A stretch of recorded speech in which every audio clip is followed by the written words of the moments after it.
Señoras, señores, queridos amigos, hoy este aula de pensamiento tiene el honor de acoger aquí a una eminente doctora.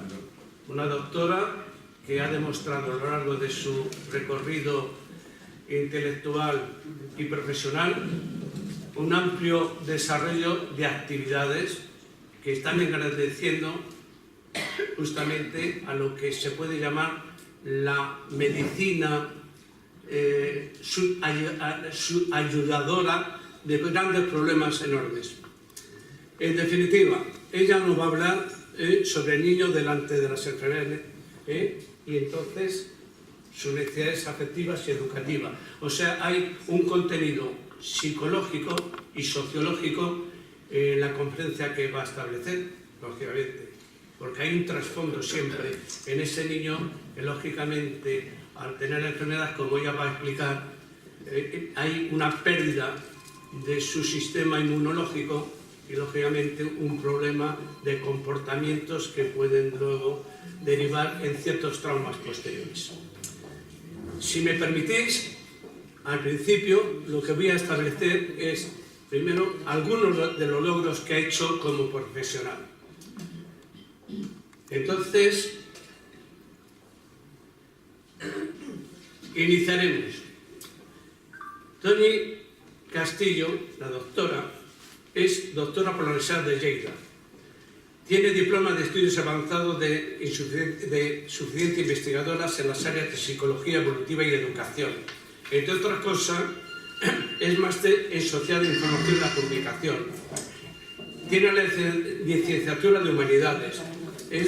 Tiene la diplomatura de Universitario y Magisterio. Alguna más. Formadora de formadores en educación intercultural. Es asesora de educación, atención de diversidad. Más cosas. Por ejemplo, es una humanista, asesora de temas educativos. Es colaboradora de proyectos al lado de la Consejería de Salud de la Junta de Andalucía. Colaboradora de los prácticos de educación social y magisterio, está dentro de los centros de atención preferente, directora del aula hospitalera de Antonio Cabrondí del Hospital Universitario de Arnau de Vilanova de Lleida, coordinadora del equipo programa de educación y compensatoria de la delegación territorial de Lleida.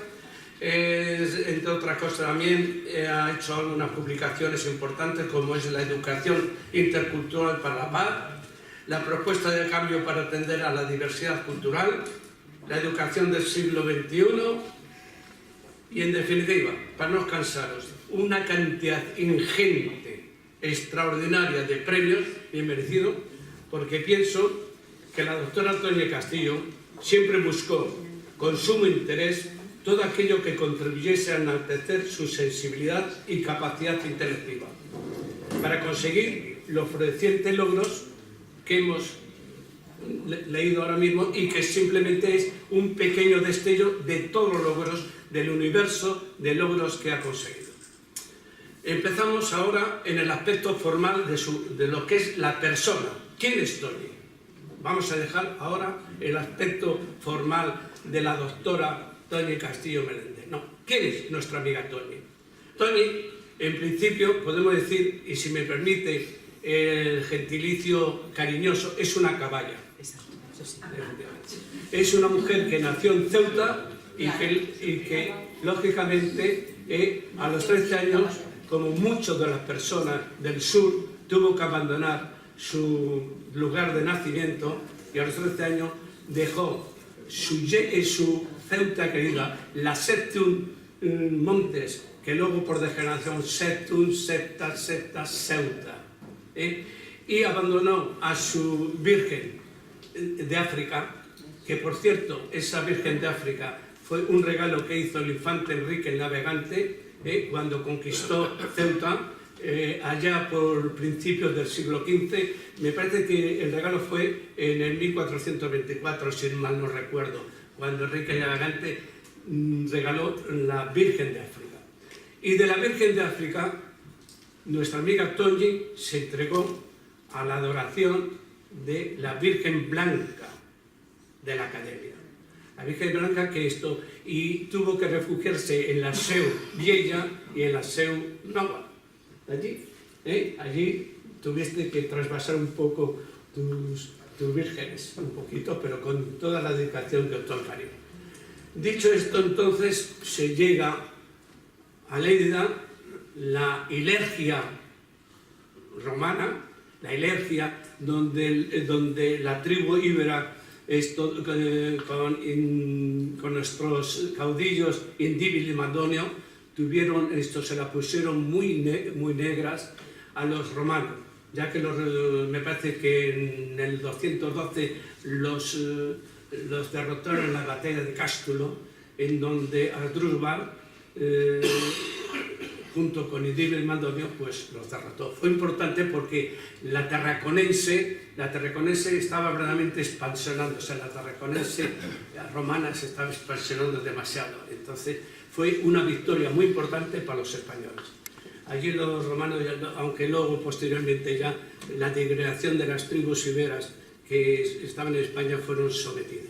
Bueno, dicho esto, ya nos encontramos con que Toñi está en Lérida y allí empieza a desarrollar unas actividades enormes. Desde la comarca de Segriá, lógicamente, pues allí una comarca riquísima, posiblemente después de la barcelonesa puede ser que sea la más importante, mucho más que Girona y Tarragona, pues allí desarrolla unas grandes actividades. ¿Qué podemos decir de Toñi?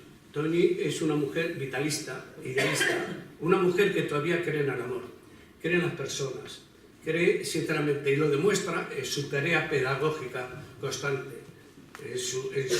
esa tarea de ayuda sobre todo a los niños, además en sus enfermedades crónicas, que es a donde se demuestra, lógicamente, la pérdida de autoestima y donde verdaderamente las endorfinas y la encefalina verdaderamente empiezan a sustraerse un poco porque el niño está verdaderamente indefenso.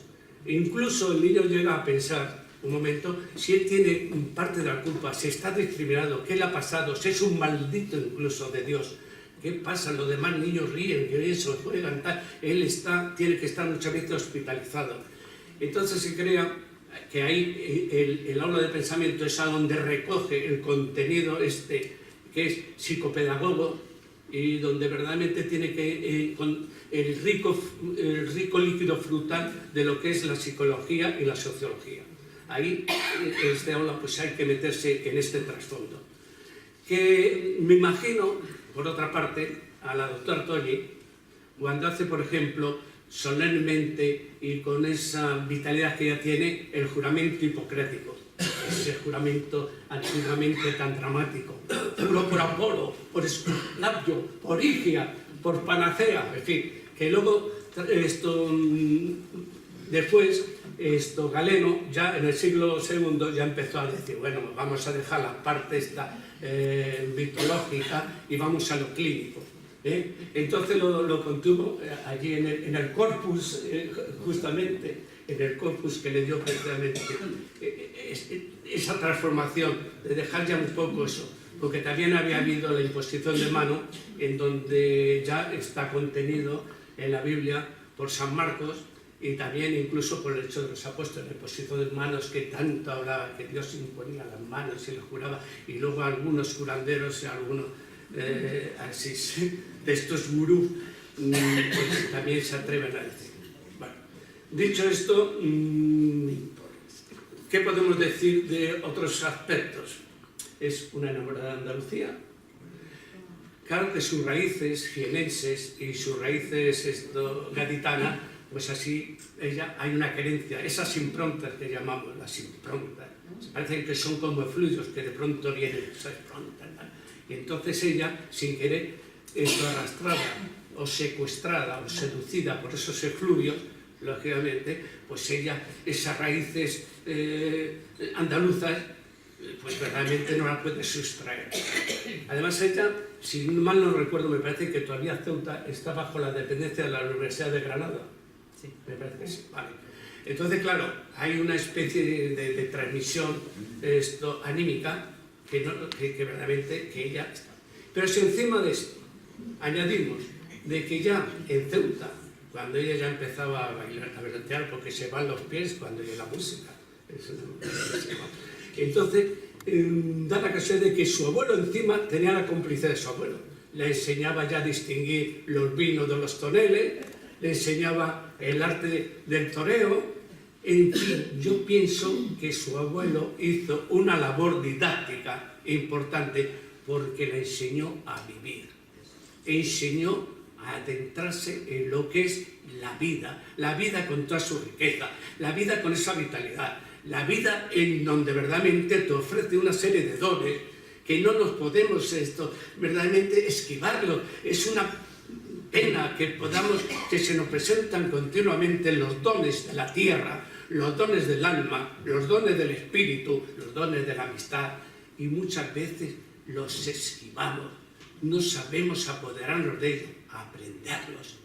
Y ella verdaderamente ha sido una acaparadora de bienestar, porque solamente siendo acaparadora de bienestar puede irradiar eso a sus enfermos, que precisamente esa es una transmisión anímica.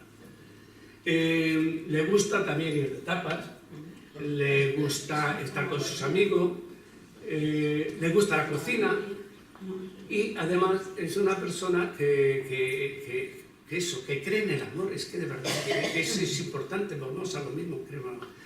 Otra de las cosas que es importante, que hablando sobre ella, sobre todas las bellas artes, porque a ella le gustan todas las bellas artes, lo que más le gusta de las bellas artes es la pintura y la arquitectura. Y tal, muy bien, estupendo. Lo cual ya dice que tiene como una especie de lenguaje, dentro de su lenguaje anímico, tiene una estructura de lenguaje, que podría ser la semiología o algo así, de tu gran escritor de cabecera como es Humberto Eco. Humberto Eco, que verdaderamente es el director, es el personaje absoluto de la simbología del lenguaje, la simbología de los aspectos del lenguaje, lo que hay detrás del lenguaje, la simbología, el misterio, el enigma que hay en el lenguaje. Hablando con ella, le gusta mucho el cine, sí, y sorpresivamente, y fue una sorpresa muy agradable, le digo: Tony, pero ¿a ti de cine qué te gusta?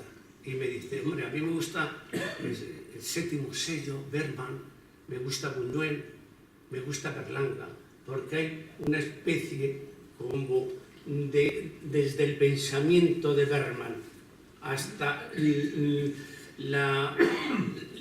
la rebeldía de Buñuel, y luego esos rasgos que tiene de ironía de Berlanga, pues si hacemos además ella como doctora, habrá visto que hay un comportamiento sin elegir las tres Bs, Berlanga, Bergman y Buñuel, sin querer ya establece una escena importante para el pensamiento. Es lo siguiente: Ingmar Bergman, una persona que es hijo de padre luterano, un señor que vive bajo el castigo de su padre, el concepto luterano del castigo, la penalidad.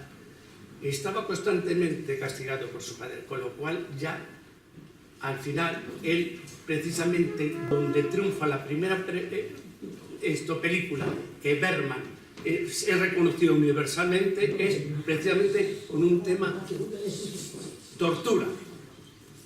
La película Tortura es lo que marca en Bergman lo que va a ser universal. Segundo, vamos a Buñuel. Buñuel es hijo de un matrimonio en donde su padre con 48 años se casa con una chica de 17. Son 7 hermanos, entre ellos, por cierto, Leonardo, médico, pediatra. ¿Y qué sucede? Pues lógicamente a los 15 años tiene un sufrimiento, le expulsan los jesuitas. ¿Y qué le pasa con Berlanga? Berlanga de pequeño coquetea con los anarquistas, resulta que los anarquistas a los padres le hacen la vida imposible por ser gobernador civil de Valencia, y esto tiene que ir a Tánger, está durante un año en Tánger, el padre Muñoz y tal, y él se tiene para un poco aliviar un poco, si hay un poco de responsabilidad cuando viene ya los nacionales, pues entonces él tiene que alistarse en la división azul. En definitiva, queridos amigos, creo que la doctora Toni Castillo nos va a dar una conferencia, nos va a ofrecer una conferencia importantísima, de importantísimos conceptos, y que a muchos madres y abuelas les va a dar soluciones en caso de que tengáis un niño o un nieto en problemas importantes. Con vosotros, la doctora Toni Castillo Menéndez.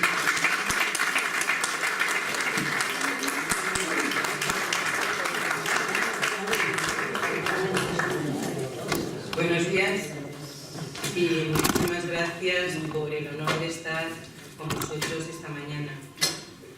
Es una conferencia o es una pincelada de lo que sería mi trabajo diario.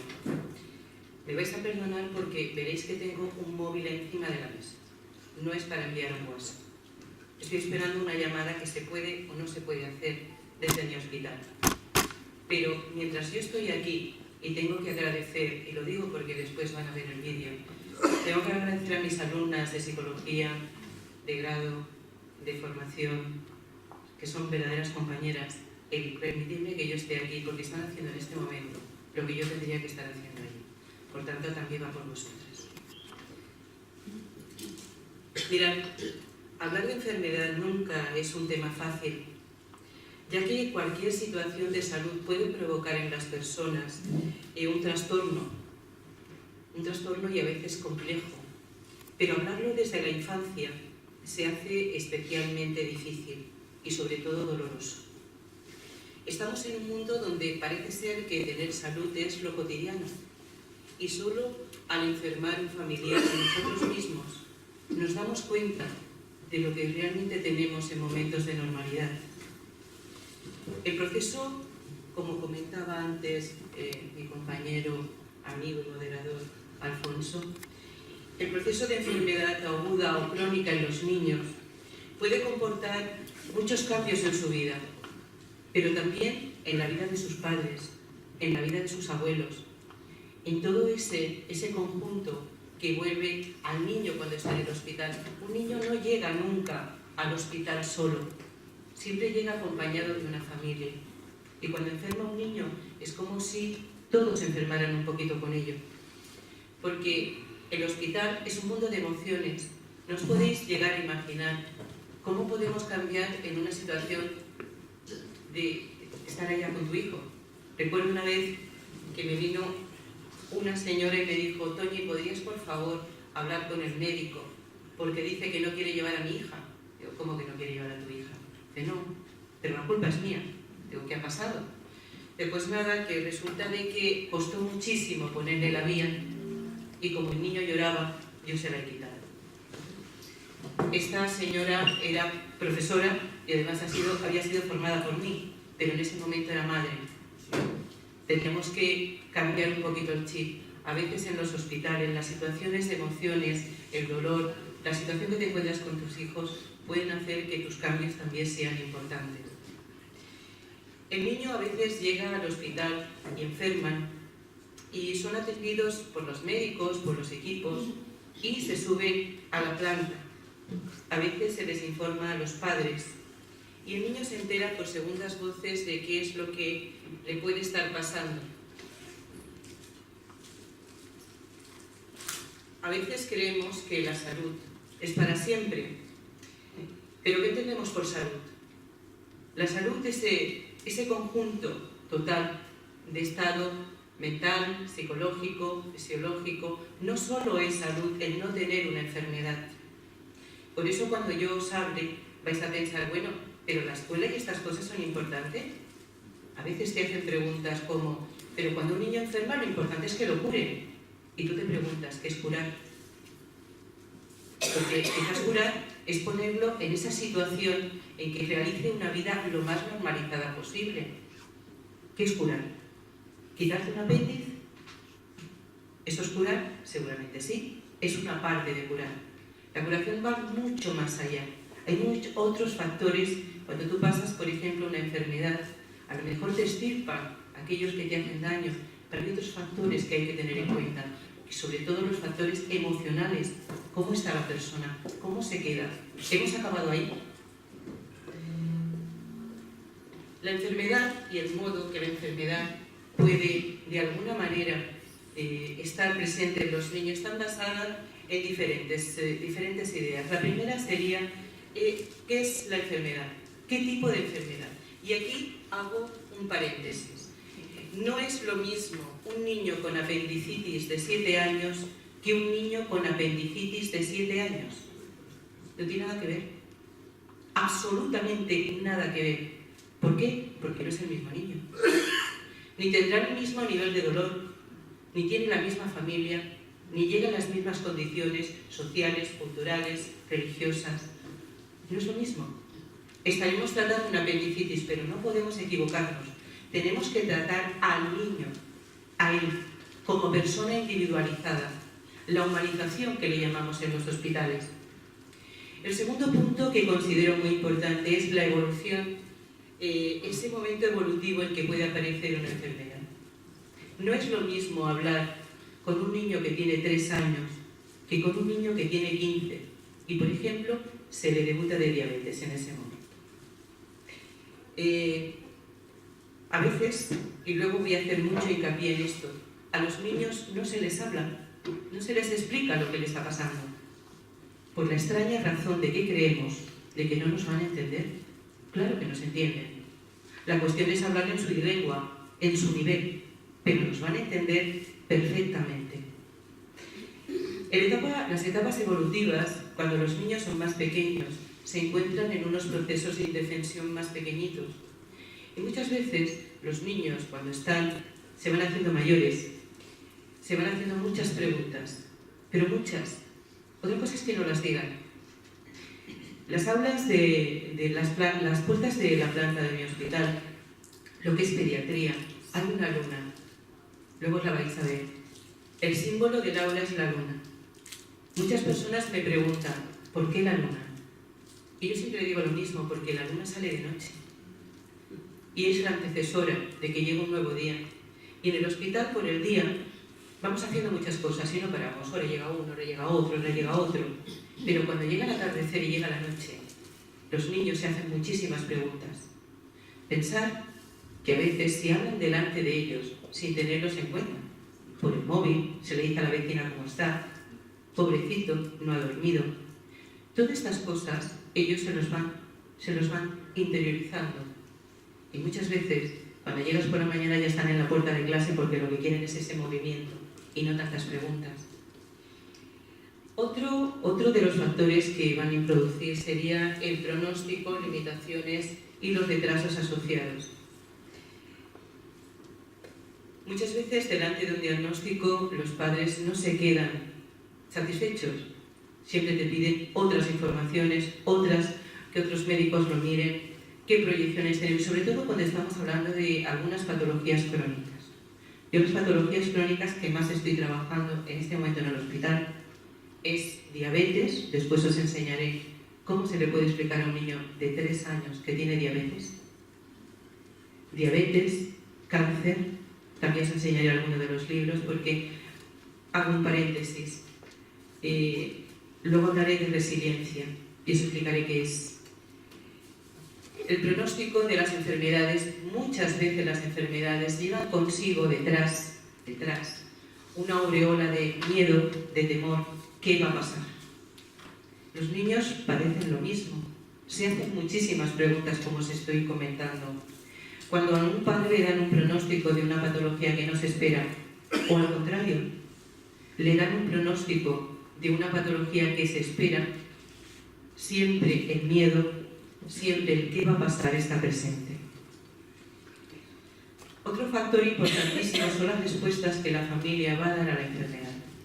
No todo el mundo acepta una enfermedad de un hijo de la misma manera que he dicho, que cada niño es diferente, cada familia va a tener un comportamiento diferente delante de la enfermedad. Y el tercer punto, el último punto sería esos refuerzos como consecuencias de la enfermedad. ¿Qué va a pasar? Vamos a necesitar más atención. Vamos a necesitar después, cuando el niño se marche del hospital, otra atención especializada.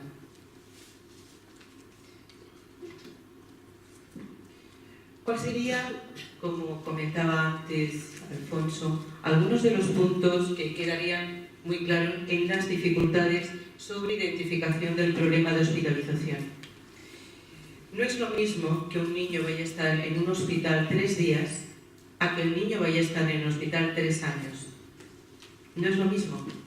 Y se lo tienes que explicar. Un día entré en una habitación de una niña. Tenía que explicarle que iba a estar casi 2 años conmigo. Y ella se encontraba bien. Pero tenía que explicarle cuál sería su proceso. Y tenía que explicarle algo todavía más difícil. ¿Por qué las personas miraban a veces a esa niña con tristeza? Le tenía que explicar que tenía cáncer, que tenía leucemia, y no sabía cómo hacerlo. Ese día subí al aula, escribí un cuento que tengo por aquí, luego lo veréis, que se llama La maleta mágica. La maleta mágica cuenta la historia de una niña que va a estar mucho tiempo en el hospital y que inevitablemente va a ser así. Siempre hay una foto en la que aparece esta niña en todas mis presentaciones. Antonio, tú la conoces, ella es Lorena, ella era Lorena. A veces no es fácil explicarle que va a tener una pérdida de normalidad cuando la normalidad puede ser una pérdida de vida, que todo duelo hospitalario puede provocar una separación de su entorno natural y además social, porque las puertas de los hospitales no se cierran, con lo cual nuestra obligación es abrirla con muchas cosas. El ambiente de familiar siempre es de preocupación, o en la gran mayoría lo es. Hay miedo. Los niños tienen miedo a los tratamientos, tienen miedo a las pruebas médicas, tienen miedo a todo lo conocido. Yo lo he visto de blanco. La bata blanca, por culpa nuestra, ha sido maltratada, y lo digo así, muchas veces equivocadamente. Le hemos dicho a los niños y a las niñas, cuando digo niños siempre es niños y niñas, si no comes te pondrás enfermo, te llevaré al médico y te pincharán. Esto todavía pasa. Si no te tapas cogerás frío y después te vas a poner mal y vas a acabar en el hospital, la enfermera te va a poner una inyección así. Esto todavía pasa. Como todavía pasa cuando yo entro en una escuela y dice, esa es profesora, si no te portas bien te pegará. Pues no, señora, va a ser que no. Los niños tienen ese miedo a la bata blanca todavía, porque en muchos casos la bata blanca era alguien malo, no alguien que nos está cuidando, que cuida de nuestra salud. Esto hay que cambiarlo. Luego os diré cómo se intenta hacer. Y el sentimiento de culpa, como bien decías, este sentimiento de culpa viene relacionado con lo que acabo de decir. Seguramente estoy en el hospital porque algo no he hecho bien y he acabado aquí. Esto pasa muchas veces con los controles de diabetes. Esto pasa muchas veces con los niños pequeños. Es que me tienen que operar de la garganta, pero es que no me ponía la bufanda. No, te tienen que operar de las anginas, porque tus anginas. Pero bueno, este miedo y este sentimiento muchas veces está como muy presente. Hay niños que cuando son mayores que se hacen los valientes. Yo no quiero que mi madre lo pase mal, porque ve a la madre que lo está pasando mal. Hay que hablarles, hay que explicarles las cosas. Un día un niño se marchaba del hospital y me dice, Toñi, ¿puedo hablar contigo? Digo, claro, en privado. Bueno, por supuesto. Y me dice, ¿me voy a morir? ¿Cómo? Que si me voy a mi casa para morirme. Digo, pero bueno. Dices que mi madre ha llorado toda la noche. Digo, si te vas a tu casa porque te han quitado un apéndice, ya estás perfecto y en una semana te quiero en tu escuela. Y tu madre ha llorado de nervios y de la tranquilidad y porque le ha salido todo, ¿no?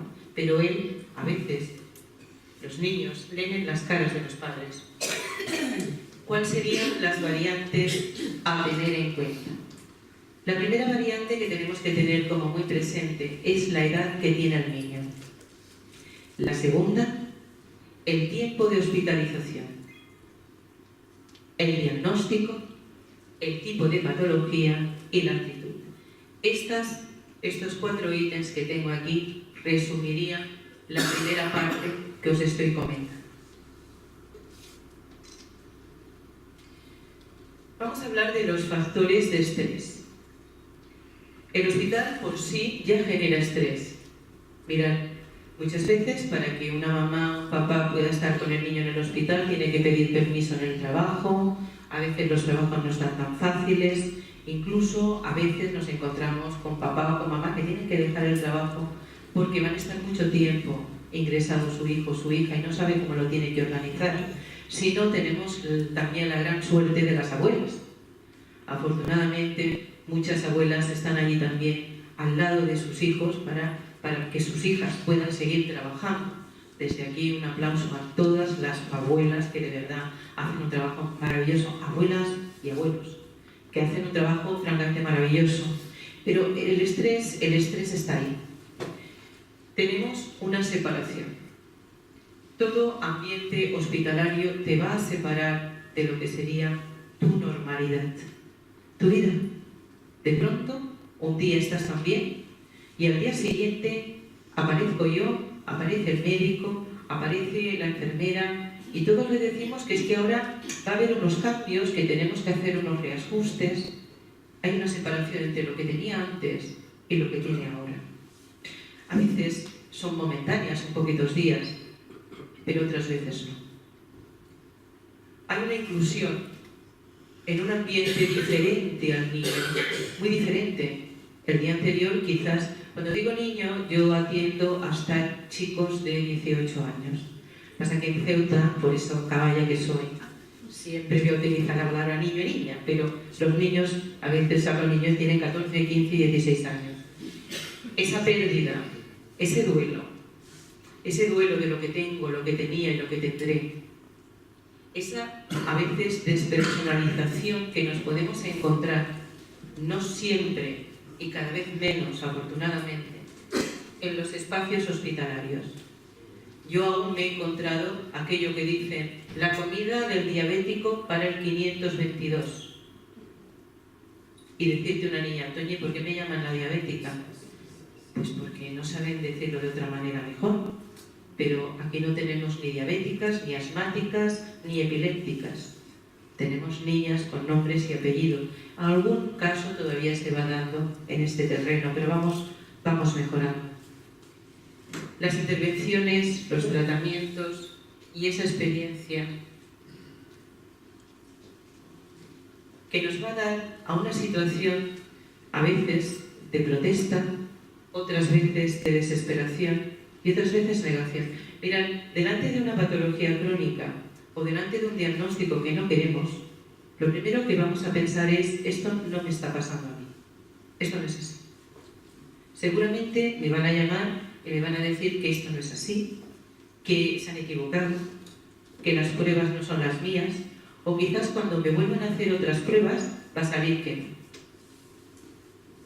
A veces, mientras más pequeños son los niños, más se desesperan. A veces oyes muchos llantos en la planta. Cuando los niños son pequeñitos, saben que si lloran, viene la madre rápidamente, ¿no? Y va a atender sus necesidades básicas. ¿Qué ocurre cuando se van haciendo un poquito más mayores?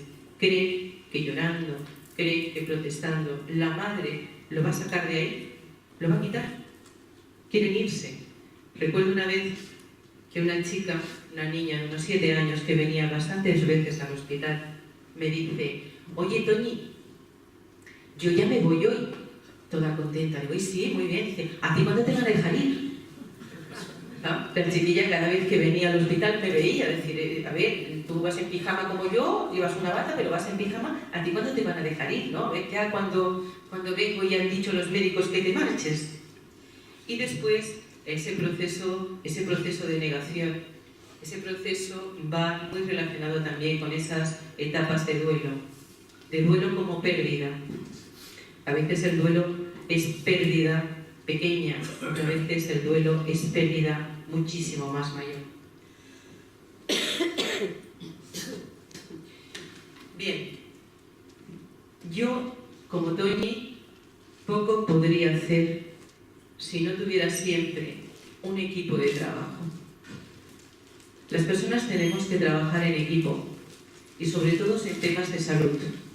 En temas de salud, y cuando hablamos ahora, vamos a hablar de pedagogía hospitalaria, vamos a hablar qué es la pedagogía. La pedagogía es el enseñar. Entonces, intentamos, cuando un niño está dentro del hospital, cuando llega, que todas las personas que estamos trabajando demos una idea de conjunto.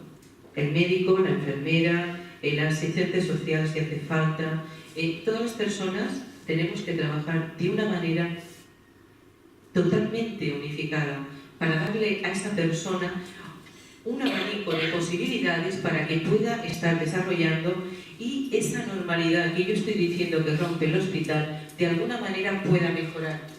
¿Por qué? Porque esta manera conjunta de poder fomentar y que el chaval o la chavala esté muchísimo mejor, va a ayudar a la familia a estar mejor, va a ayudar a la abuela a estar mejor, y si el niño está mejor, todo el mundo mejora.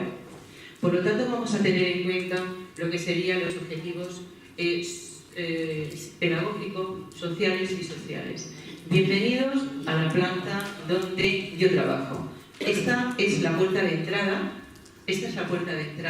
a lo que sería el área pediátrica. ¿Veis los póster?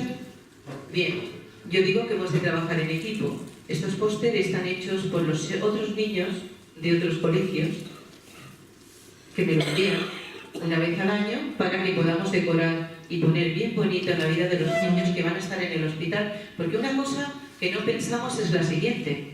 Hoy está Luis, pero mañana puedo estar yo.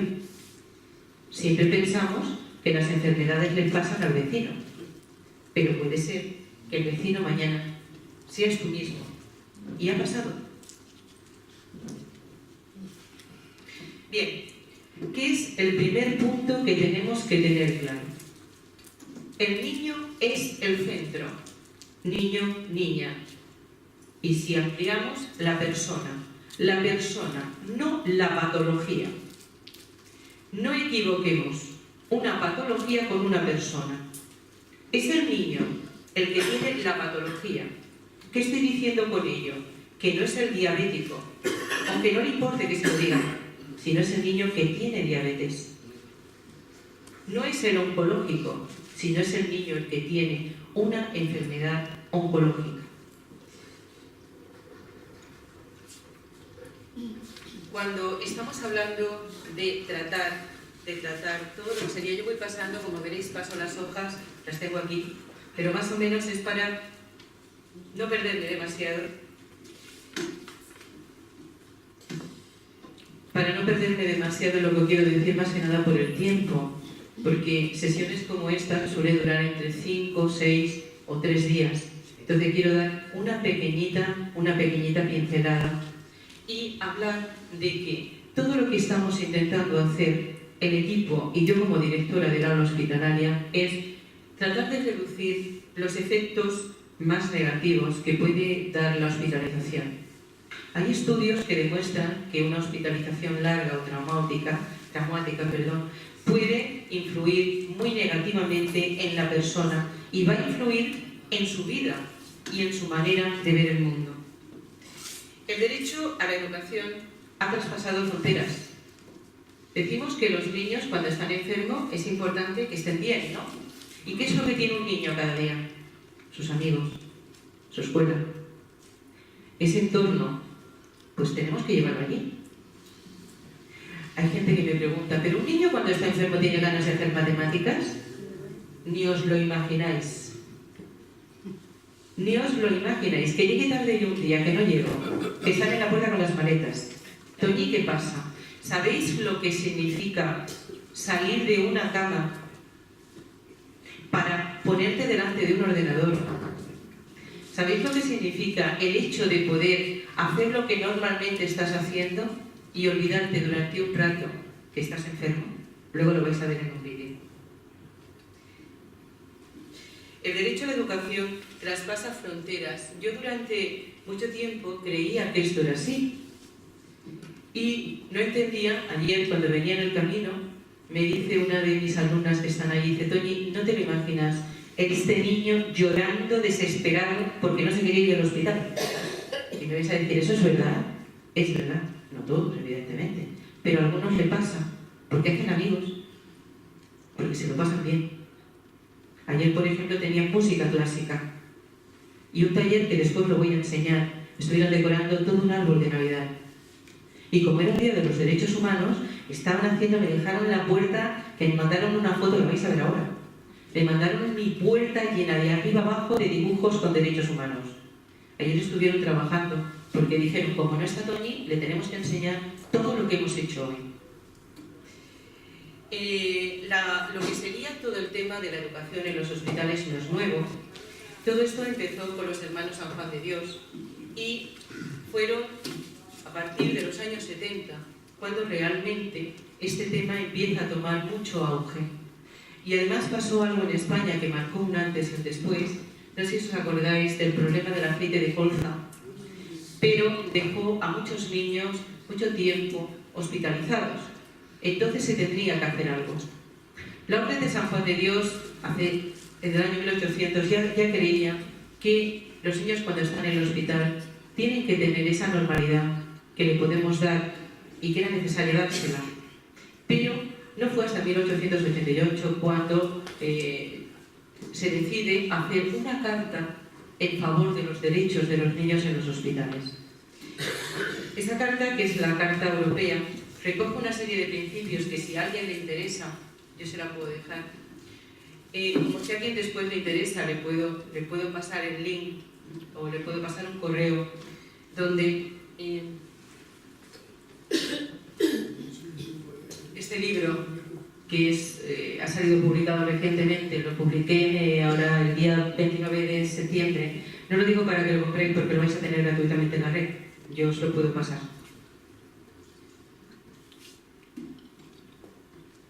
Dio lugar a que tuviéramos que hacer un nuevo planteamiento de si los profesores teníamos que estar dentro de los hospitales y los especialistas teníamos que estar haciendo equipo.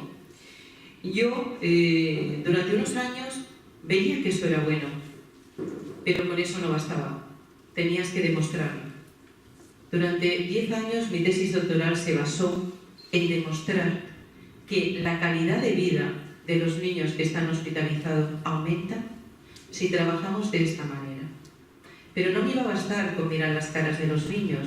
Íbamos a hacer un estudio sobre 10 años de mi trabajo. Digo mi trabajo, pero una vez hecho me di cuenta, con los trabajos que me iban aportando y las estadísticas de otros hospitales, que los resultados eran los mismos.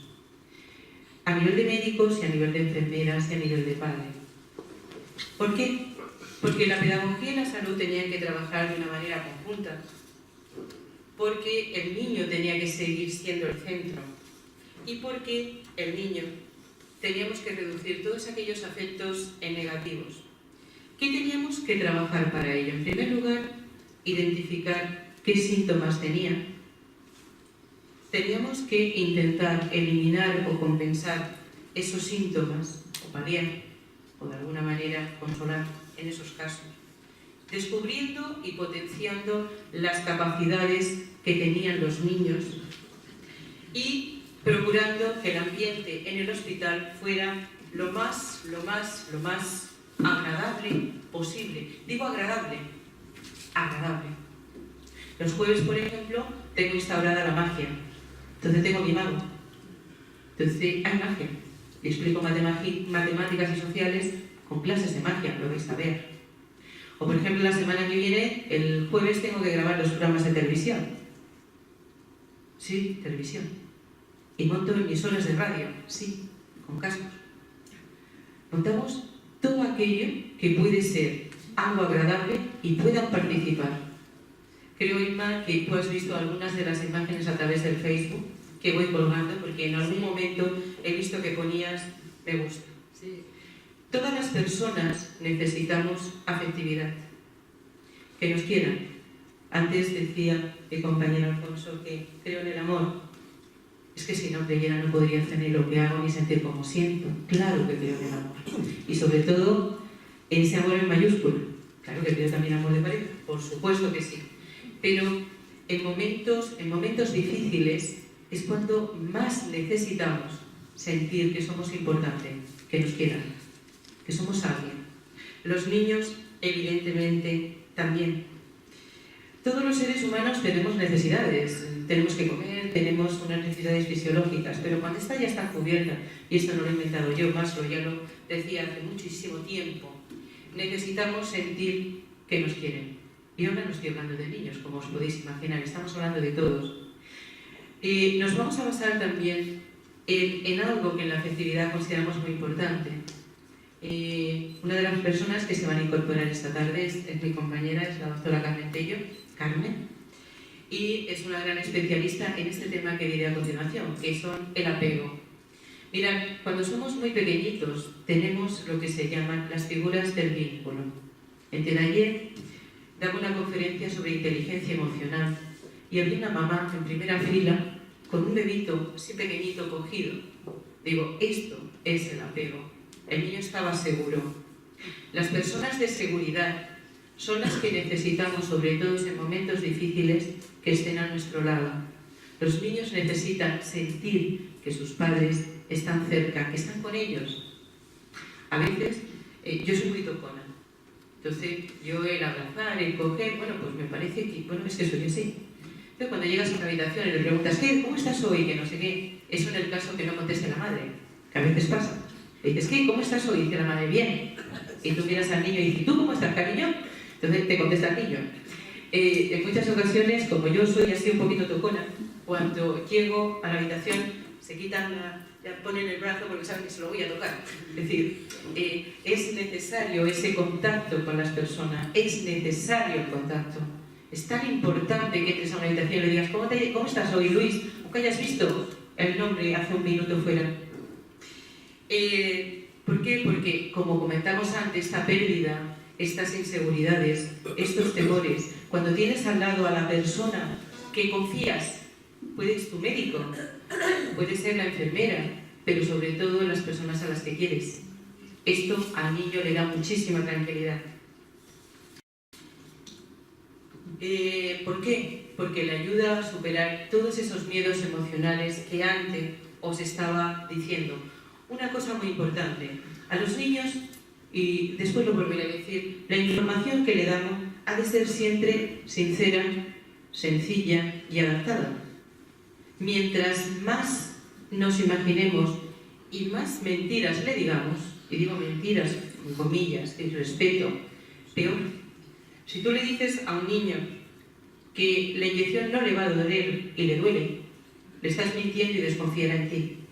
Pero si tú le dices que eres fuerte y que puede, y cuando te das cuenta ya le has puesto la inyección, él se reirá, dirá, pues ya, sí, ya. Muchas veces pasa. Y si no les has de explicar los tratamientos, si hay la oportunidad que vengan al hospital, si han de tener un tratamiento. Tendría yo una foto el otro día, un niño que tenía que ir al hospital, lo tenía yo en mi despacho por la tarde, lo llevé al hospital, lo vestimos de cirujano, pasó visita,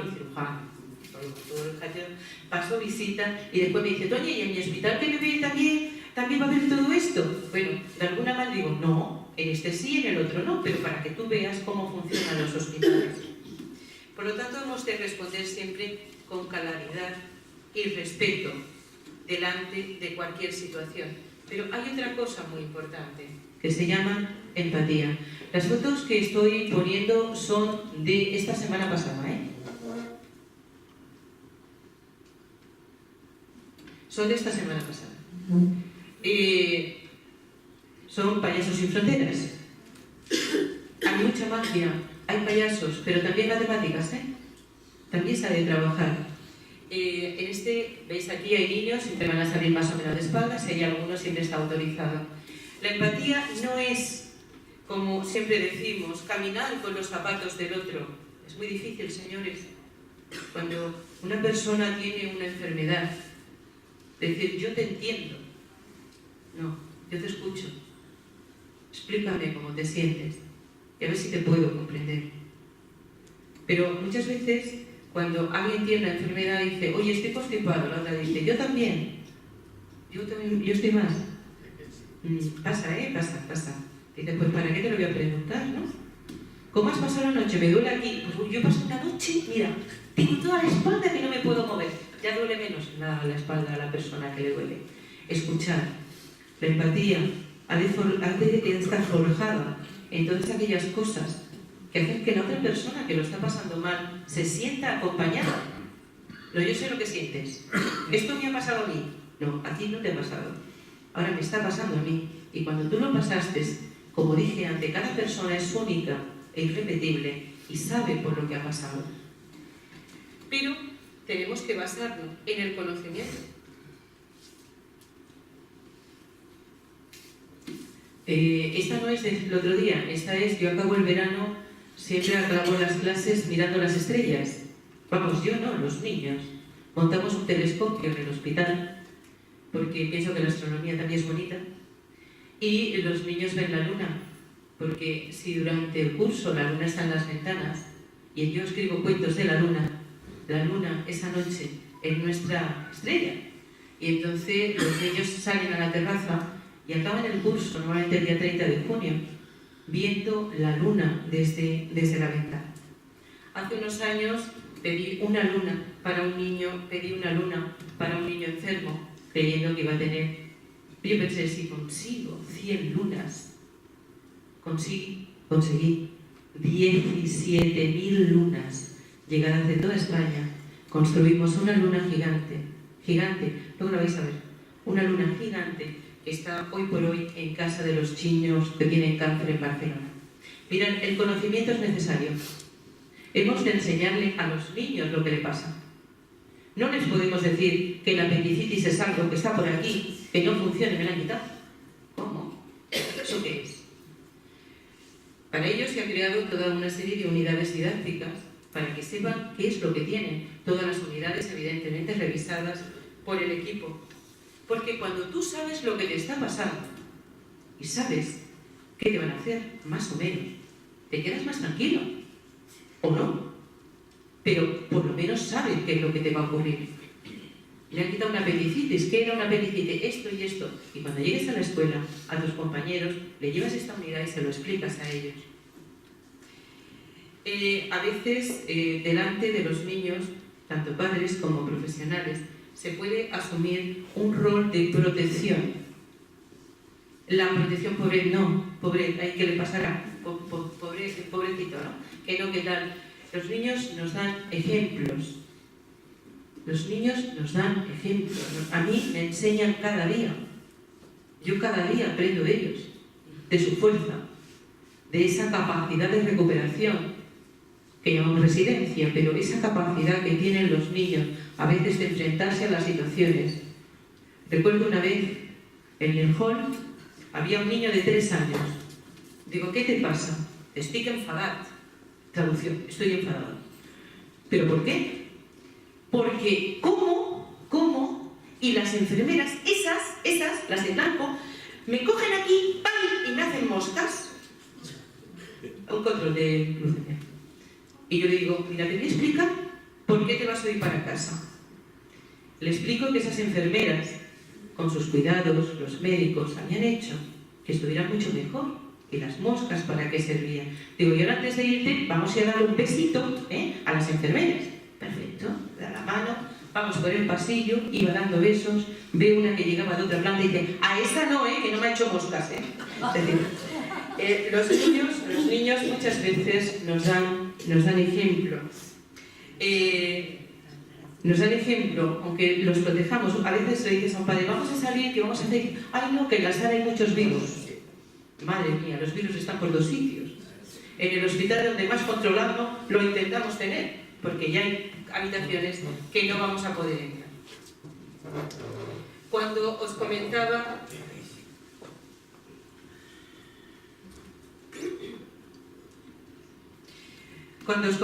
qué es lo que intentamos hacer, vamos a integrar a los niños nuevamente en su entorno, vamos a darle apoyo, intentando disminuir todos esos efectos y sobre todo lo que sería el déficit escolar. Mirad, desde el aula se hacen exámenes. Los profesores me enviarán los trabajos cada semana, se hacen evaluaciones. Los niños van a estar cada día pendientes de sus trabajos que me ha mandado hoy mi profesora, la de Pilar. El niño no ha desaparecido. Vamos a trabajar conjuntamente. ¿Sabéis lo que es satisfacción para un niño estar unos días en el hospital y llevarle a sus compañeros lo que ha hecho igual que ellos? Aparte de los dibujos. Y que sus compañeros le manden correos diciendo, lo hemos recibido, te mandamos una foto. ¿Sabéis lo importante que es eso para un niño emocionalmente? Toñi, ¿que has abierto los correos? No, todavía no. Ábrelos, que seguramente me han mandado ya mi trabajo. Que me han mandado cosas. Que me han dicho a mi madre por el WhatsApp que tengo allí muchas cosas por hacer. Este feedback constante. Tuve que quitar un tobogán, porque es que se me tiraban con el suelo. Cuando a veces te llegan y dices, es que no puedo tirar la mano. Digo, pues no bajes así por el tobogán, porque te vas a hacer daño. Cosas que pasan, ¿no? O una madre que me manda un vídeo como con los suelos estaban jugando al fútbol esa mañana. La instancia en el hospital se ha de intentar que sea lo más efectiva posible y que el niño no sea un paciente. Cambiemos el concepto de niño paciente a niño activo. Porque si el niño no es activo, muchas veces le pedimos que colabore. Pero el niño tiene que ser activo.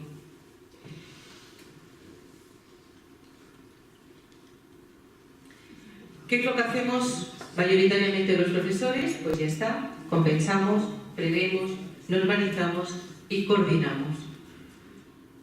Pero unido siempre a la familia. Cuando tú entras a una habitación, tienes que demostrarle a los padres que sus hijos van a estar bien. Están ahí al lado, ¿eh? El pasillo es tan pequeño como esto. Pero la familia, el trato con la familia, los niños vienen a trabajar con sus padres y la implicación en la familia es constante. Si os fijáis, esta es mi aula. Las fotos no son de internet. Las fotos son todas reales. La interrelación con la familia constante. El feedback, el que la familia se sienta parte del proceso, nos va a ayudar que a los niños también se sientan parte del proceso. Trabajo en equipo. Trabajo en equipo. Sin él poco podemos hacer. Esto fue también, son fotos donde están trabajando los padres con los niños. Mirad, ahora llega Navidad, pero cuando no es Navidad es otra fecha. Yo hago que niños de otras escuelas vengan a exponer sus trabajos a los niños que están en el hospital. Y vienen. El lunes, por ejemplo, tengo una escuela. Y vienen a explicar una actividad a los propios niños. O vienen, por ejemplo, a hacer cualquier manualidad o han hecho una obra de teatro. Todo eso lo voy a ir incorporando dentro del hospital. Por lo tanto, cuando hablo de trabajo en equipo, no solo hablo de los médicos, sino que hablo de todo el contexto normalizador que tiene fuera. Padres, por supuesto, pero profesores, compañeros, todo para que ese niño que está allí se sienta muchísimo mejor. ¿Con qué finalidad? Normalidad. Curar desde otro punto de vista. Nosotros vamos a intentar, como dijeron en la tesis, los médicos dijeron que el aula hospitalaria, que todo esto que estamos trabajando, y cuando digo aula no soy yo, hablo de todo el trabajo, ayuda realmente al afrontamiento de las diferentes patologías.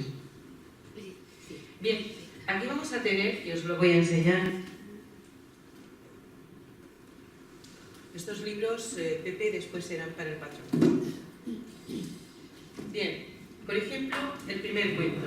Este cuento que os enseño aquí es un cuento, es gracioso porque ha salido en el Granada Costa. El cura del hospital me tiene que ir a ver al Papa y me dice, ¿por qué no me haces un cuento, Toñi? ¿Se vamos a llevar al Papa? Efectivamente, hice un cuento, todo el trabajo interior está dibujado por los niños y este cuento, si veis la página que después os enseñaré, o en el Granada, salía el Papa, cómo lo iba leyendo.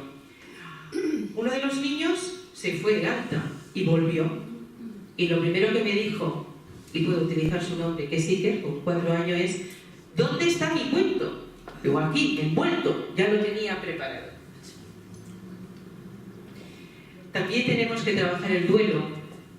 Este es el cuento más difícil que hice para una madre que después de 3 años de luchar, su hijo y ella, su hijo murió.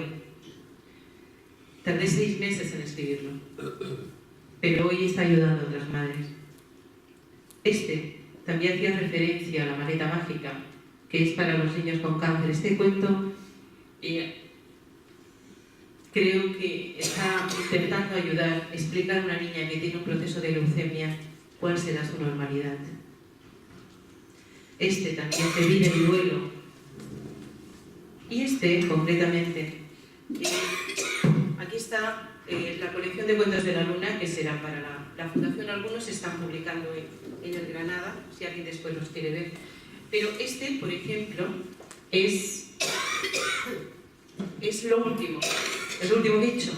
De hecho, aún no lo tienen los niños, y es La sonrisa del Arnau. Es un cuento en el cual, para los niños de 3 a 5 años, se les explica qué es la diabetes y todo lo que tienen que ir sabiendo sobre diabetes. Lo que pasa es que este cuento lo he regalado a la Maratón de la Lleida, de la TV3 de Cataluña, y estos días se está utilizando para recaudar dinero. Pero el lunes estará colgado gratuitamente, para que cualquier niño que tenga diabetes se los pueda bajar. Ahora os voy a enseñar, a continuación os enseñaré una página donde se pueden bajar los cuentos.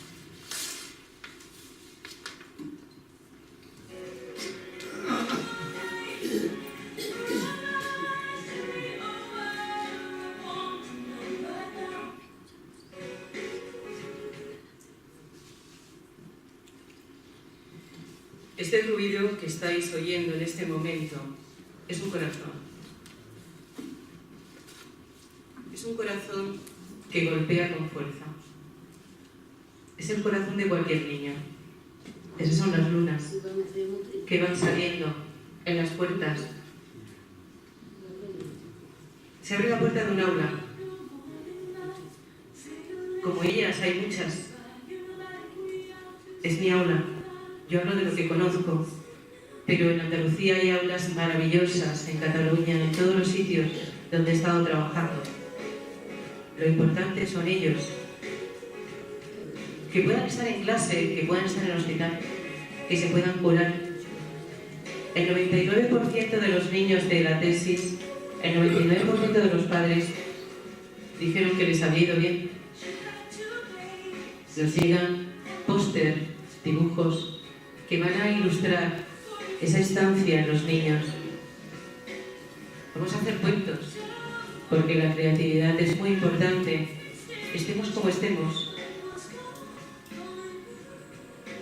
Este es un proyecto, Caminos y Sonrisas, que hace 12 años que hacemos carrera con los niños con cáncer desde Toulouse a Lérida. Hacemos nuestros certámenes de literatura. Trabajamos con los niños, no solo los que están en el hospital, sino todos ellos. Nuestros cuentos es para todos. No hay que comprarlos, solo hay que bajarlos. Vamos a trabajar, vamos a estar con los compañeros. Vamos a decorar nuestra aula. Estaban haciendo todo el taller de arteterapia, pero era el cumpleaños de un niño y había que felicitarlo. Estamos en Navidad, con lo cual los villancicos, las canciones, van a estar también muy presentes. Que todos se sientan más o menos integrados dentro de un proyecto, porque hoy soy yo, mañana eres tú. Vamos a hacer educación física y psicomotricidad. Estamos trabajando con los pequeños. Cuando digo hacemos gimnasia me dicen, ¿cómo? Así. Porque la atención educativa ha de estar siempre donde esté un niño, y es responsabilidad de todos el bienestar y la calidad de vida que le podamos ofrecer, sobre todo en momentos difíciles.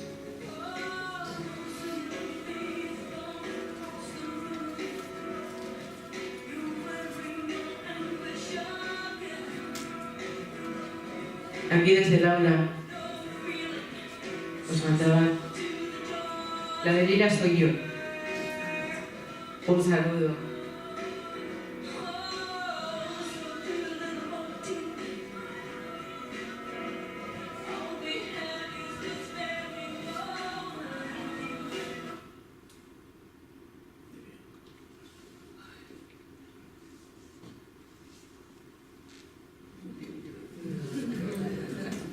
Y uno de ellos a la frase.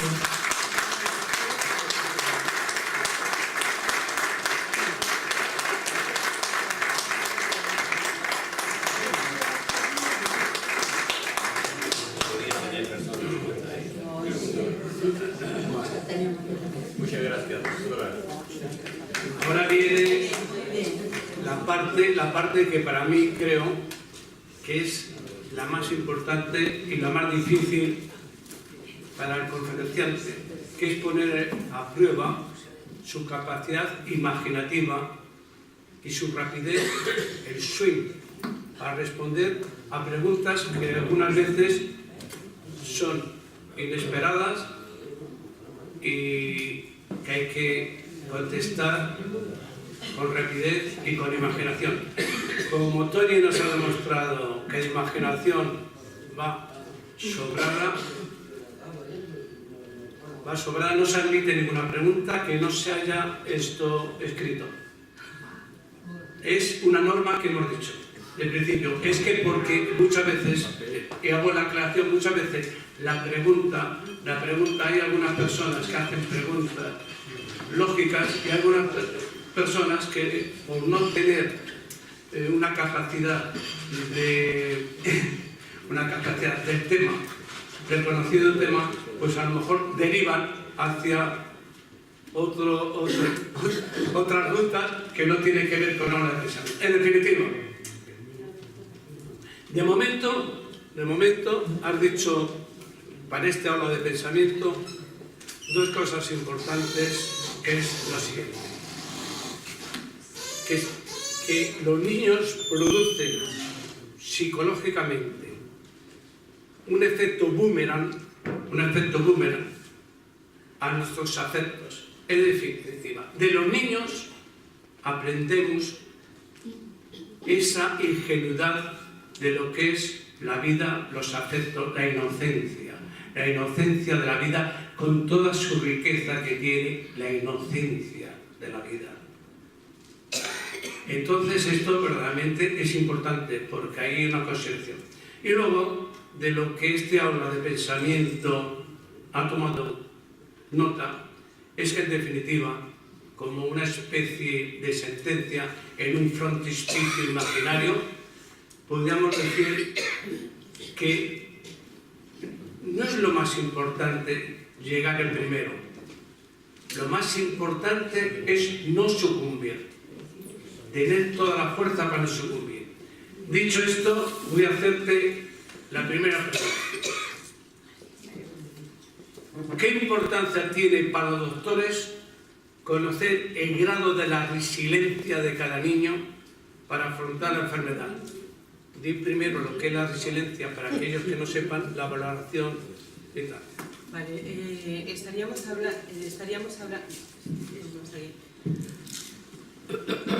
A ver, el término ese es un término que se está utilizando viniendo del psicoanálisis, pero después se adaptó, y es la capacidad que las personas tienen de recuperación.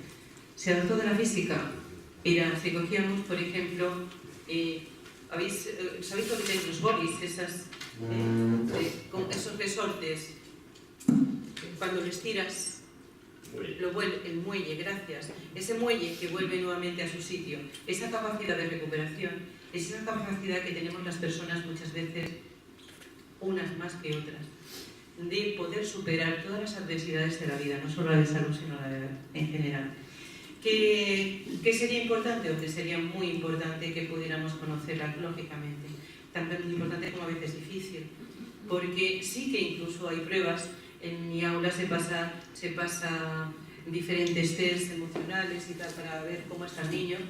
Pero bueno, eso lo trabajamos con Carmen, que vendrá después. Y eso también nos permite darle elementos a los médicos y a todos los profesionales que están trabajando con el niño para decirle por aquí o por allá, mira que este punto es débil, mira que en esto puede trabajar. Con lo cual creo que es una buena pregunta, porque es muy importante conocer cómo estamos emocionalmente para poder trabajar con nosotros.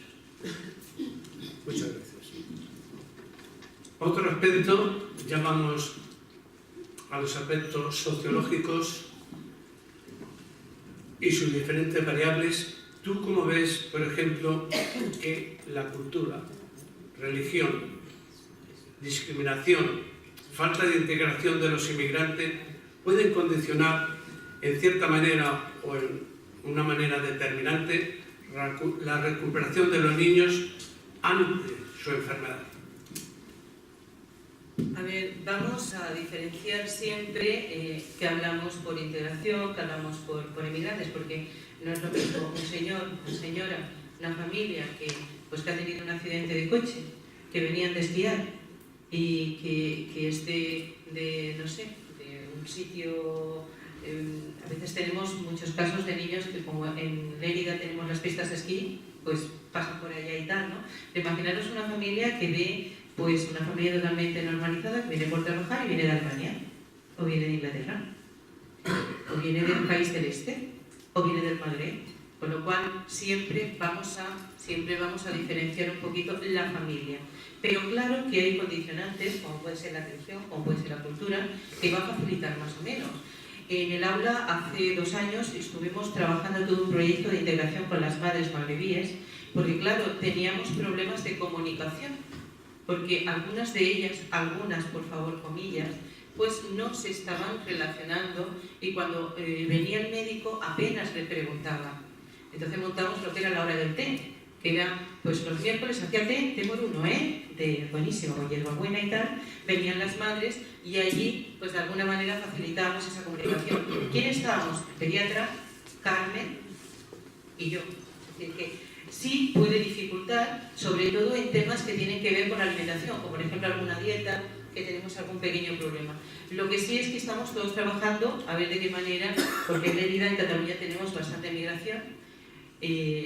Nos puede condicionar. Algún factor religioso también nos ha condicionado, claro que sí.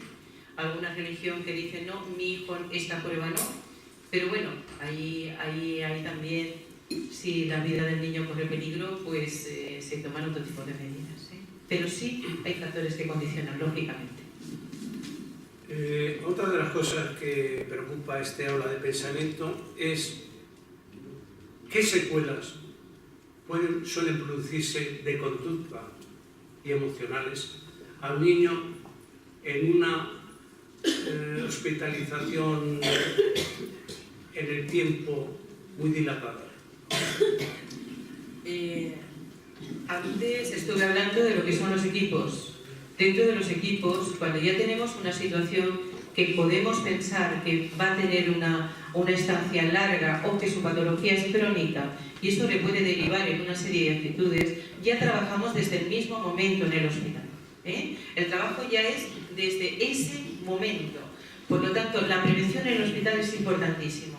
Ahí vamos a hacer tanto Carmen, digo Carmen porque es la persona de referencia en este momento que trabajamos junta, que es la doctora de psicología que me da después. Tanto Carmen como yo vamos a empezar a hablar con los padres y en el caso que consideremos que el niño necesitará una atención, lo vamos a derivar al CESMIC, que es pues donde van a estar tratados los niños una vez después de la alta hospitalaria, en el caso que sea necesario. No todos, pero en el caso que sea necesario. Y por otro lado, aquellos que no van a poder asistir a la escuela, vamos a poner un profesor en casa para que también pueda seguir con esa normalidad que también le ayude a que emocionalmente esté mejor. Estupendo, gracias. Otra de las cosas que también pienso que es importante y es casi un arma terapéutica para vosotros, una ayuda importante para vuestro arsenal, el diagnóstico rápido. Ese diagnóstico rápido pienso que es esencial. Un diagnóstico rápido no solamente para todos los comportamientos neurológicos y psicológicos del niño, sino incluso para vosotros. ¿Es así? Mientras más rápido sea el diagnóstico y más pronto se puede empezar con un tratamiento, irá mejor, de cara a la familia, de cara al niño, es importantísimo, porque no hay nada peor que no saber qué te está pasando. Cuando te dicen lo que pasa, te guste o no te guste, más o menos ya hay un diagnóstico, ya sabemos por dónde podemos ir tirando.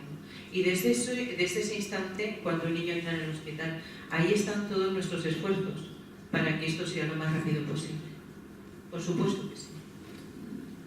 Otro de los asuntos que creo que te concierne y nos concierne a todos es el que es importante proporcionarle al niño, a los familiares, a su entorno familiar, toda la información posible de la enfermedad para que, en cierta forma o en forma definitiva, ellos sepan lo que pueden hacer y lo que no pueden hacer. Básico, esencial y completamente necesario. Hay enfermedades, hay algunas patologías que van a necesitar unos cuidados mínimos y otras que van a necesitar cuidados a lo largo de toda su vida. Es aquí donde los equipos tenemos que poner, y de hecho intentamos, poner toda la fuerza. Por ejemplo, cuando un niño tiene el debut de diabetes en el hospital, ahí vamos a estar desde el primer momento, la enfermera, vamos a estar la dietista, vamos a estar el médico, enseñando a los padres y dando apoyo a los padres, porque hay temas que son educacionales y se necesita toda una educación, más que unos controles que a veces son fáciles, esto y esto. Lo que necesitamos es, por un lado, un aprendizaje, y por otro lado, que cuando el niño marche del hospital, la familia marche del hospital, marche con la seguridad de que sabe cómo hacerlo, pero que también marche con la seguridad de que si tiene una duda puede volver en cualquier momento, que las puertas están abiertas y que allí estamos nosotros para lo que se necesite. Otra de las cosas que puede influir mucho en el daño cerebral del niño es ¿qué es peor? ¿Sufrir una intervención quirúrgica importante o una hospitalización duradera, de larga duración? Va a depender muchísimo primero del niño, después de qué tipo de enfermedad estamos hablando. Porque podemos tener una hospitalización larga porque nos hemos perdido enfermos y vamos a tener al niño en el hospital, después lo vamos a tener en casa, y podemos tener otro tipo de enfermedades, puede ser esta quirúrgica, o podemos tener una enfermedad quirúrgica que sea un tumor cerebral. Es decir, las secuelas van a estar siempre muy condicionadas por la patología, por qué es lo que le está pasando, cuál es ese pronóstico que tiene. Todo eso al niño le va a producir mucho. O también, quitando todo lo que he dicho, el niño que se cae de una moto, 15 años, se rompe la mano, la tienen que operar varias veces y resulta que es un buen jugador de básquet. Es decir, que todo esto puede producir en el niño, dependiendo de qué situación, unas secuelas u otra. Lo que está claro es que cualquier situación de enfermedad produce muchas secuelas, de una manera o de otra, pero ahí estamos para trabajar todo lo que es la inteligencia emocional y continuar trabajando con este tema. Y no hablaste antes, durante el transcurso de tu conferencia, de que es importante conocer la edad del niño, según en qué enfermedad. También es importante el sexo, niño o niña. Sí, lo entendí. Gracias por la aclaración, pero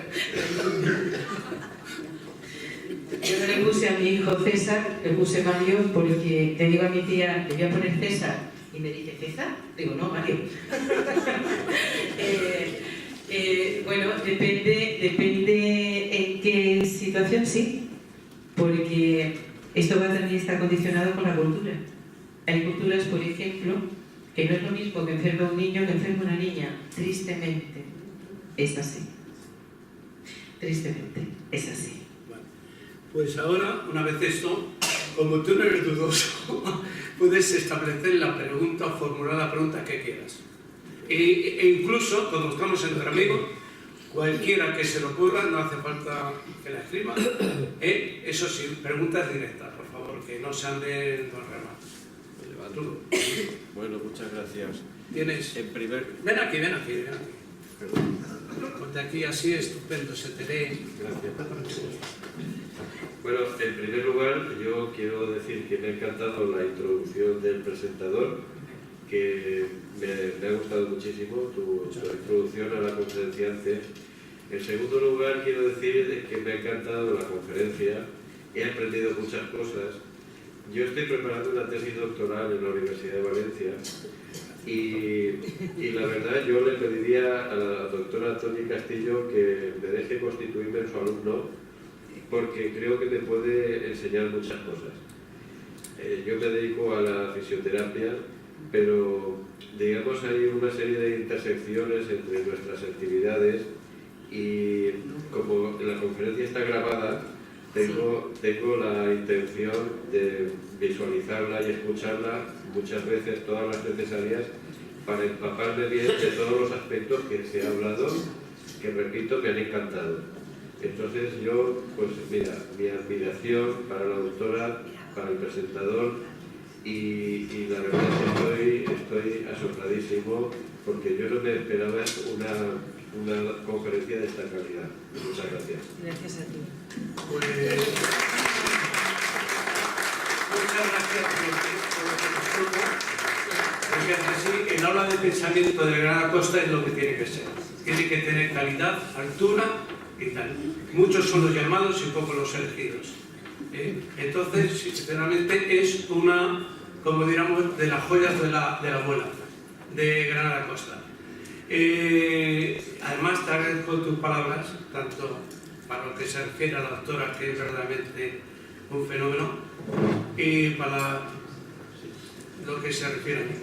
Y además, viniendo de tu parte, pienso que tiene un doble mérito, porque tú eres una persona muy exigente, muy crítica, y verdaderamente un elogio de estas características, sinceramente, es para ponernos, sinceramente, en la solapa de nuestros corazones. Muchas gracias por eso. Ahora, quien quiera, Soledad. Buenas tardes, ante todo, felicitar. Ven aquí, Soledad, ven aquí. Ya que bailas tanto.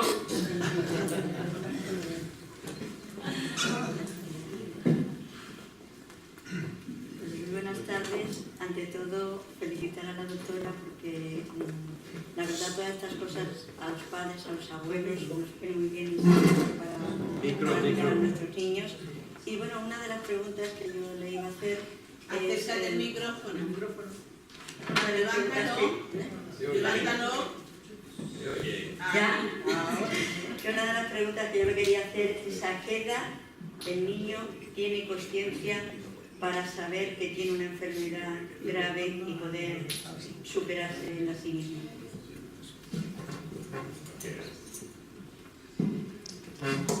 A ver, la conciencia de enfermedad grave no se tiene, se percibe. Se percibe en la cara de las personas. ¿En qué gestos tiene la madre? ¿En cómo se pone a llorar a veces sobre la cama? ¿En qué le dice por teléfono a la vecina? Ahí se da cuenta de que algo está pasando. Él no tiene el concepto de enfermedad grave. Sabe que está en un hospital porque está ahí. A veces, como dije antes, porque creo que el micro no funciona. Antes, como dije, ¿me oís? Sí. ¿Sí? ¿Ahora?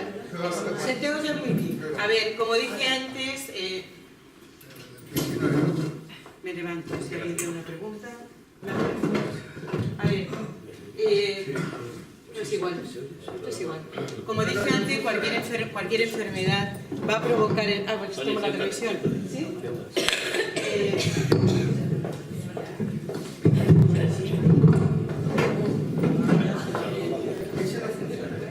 Muchas veces el niño se entera de lo que le está pasando por cómo nosotros nos expresamos. No se le dice. Pero lo peor es que cuando no le decimos lo que le está pasando, se lo imagina. Y se imagina todavía cosas más extrañas. Por tanto, es mejor decirle. Una niña con cáncer me dijo: Toñi, tú me dices que la gente no sabe qué es el cáncer porque no sabe el apellido, pero todo el mundo me dice: ay, pobrecita, y me toca la cabeza. Ahí, es donde el niño toma conciencia de que algo está mal. Pero ahora empieza a tener conocimiento. Yo explico a los niños que tienen cáncer a partir de los 4 años, 3 años, pero no les digo que las células se dividen y que entonces resulta que tal. No, se les explica de otra manera.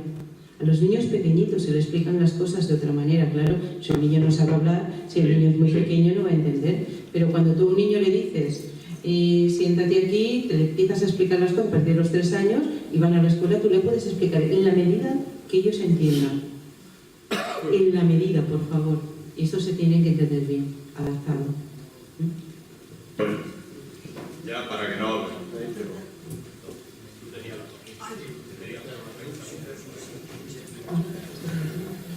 Hola, Toñi, un minuto. Sí. Yo no venía preparada, pero sí me interesa un montón, como abuela y como psicóloga de toda vocación. Yo estoy sufriendo muchísimo con un nieto que a raíz de una enfermedad supuestamente crónica me lo están mareando en Barcelona, para mí. Y con mucho respeto, yo pregunto, un celíaco, un con Willebrand, un que resulta que no crece y su padre tiene 1,94, que todos son geniales y por qué no crezco y se ríen de mí. Punto. ¿Hasta qué punto se puede traumatizar, curar, diciendo, oye, que no pasa nada, cielo, que ya crecerás? No es que me han dicho que no creceré hasta que no me cure del celíaco, y el celíaco, y todo el niño el celíaco. Y se ha diagnosticado este verano. Y luego un tumor de aquí, y en fin, no sé. A ver, un niño con Yo te quiero llevar a la un niño con celiaquía, ¿qué problema tiene para crecer? Eso es. Yo tengo muchas niñas que tienen celiaquía y de verdad, y a mí no hace falta mucho ser muy alta para pasarme, pero desde luego me pasan bastante. Es decir, pero claro, el problema no está en eso, el problema está en la etiqueta. Esto tendríamos otra conferencia, que sería la autoestima. La autoestima en las enfermedades crónicas pueden provocar realmente serios problemas psicológicos, más incluso que la propia enfermedad. Y un niño que tiene celiaquía no tiene ningún problema para ser como su padre de origen. La pregunta. Voy a cortar la pregunta porque creo que está todo tan fantásticamente explicado que poco más podemos querer hacer. Pero hay algo importantísimo con relación aquí. Toñi, has hablado en el preámbulo de tu magnífica conferencia del amor, de ese amor que trasciende en ti y que además en la conferencia hemos visto que está en todas las actividades que haces alrededor de los niños. Pero has dicho el amor de pareja. Dinos algo de todo ello. ¿Cuánto tienes tiempo de dedicarte a una cosa tan importante? También queremos hablar de ti. Que pasa el siguiente. Sí.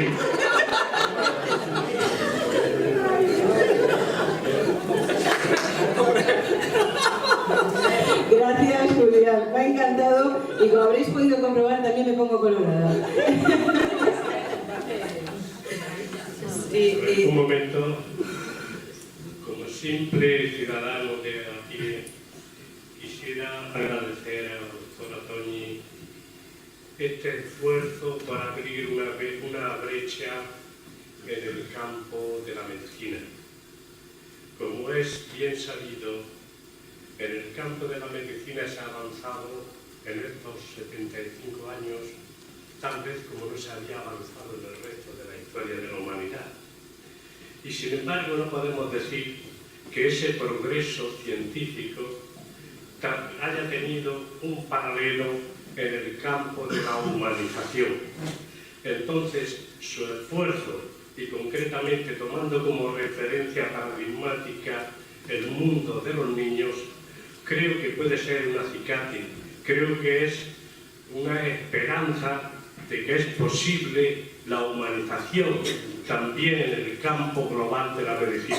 Por eso, muchísimas gracias por su trabajo, por su empeño y por la brecha que está abriendo interesantísima en el campo de la medicina. Gracias. Muchísimas gracias, de verdad que sí. Muchísimas gracias. Oye, te admiro como doctora. porque de la... Espérate, ya termino. Te admiro como doctora, como escritora, como pregonera y como persona. Ahora. Me falta la última Navarrete. Navarrete, que tienes que responder a esa... Ya está respondido, ¿no? Sí. Tenemos que esperar la respuesta de ella, porque nos matamos atrás por medio. Ven aquí. Oye, Pepe, dale a Navarrete. Después del líder. Que cada uno un sufí. Que se vea. Terminar ahí. Bueno, buenas tardes. Buenas tardes. Yo quería decirte que, bueno, me he quedado que me he tenido que salir fuera a llorar porque me emocioné. Porque esa fuerza que transmites a los niños, de darles tanto cariño, de hacerles que se llenen y se empapen de vida, no tiene palabras, no tiene nombre, no tiene dinero, no tiene valor. Traspasa fronteras. Y eso es lo que para mí me ha hecho decir bravo, un ole, la presentación, la conferencia y el amor y el cariño que nos has hecho entender que transmites al mundo. Muchas gracias. Gracias.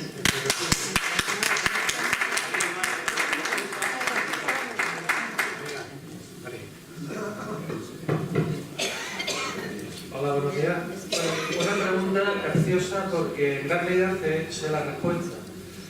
Sé que eres una referente a nivel europeo, a nivel pedagógico, y algo que siempre a mí me asombra es lo poco que apreciamos en nuestro país algunas de las actividades o servicios que tenemos. En el caso de la atención a niños, tú conoces bien la realidad en todo el país y a nivel internacional también. Nos podemos enorgullecer, ¿qué nos falta?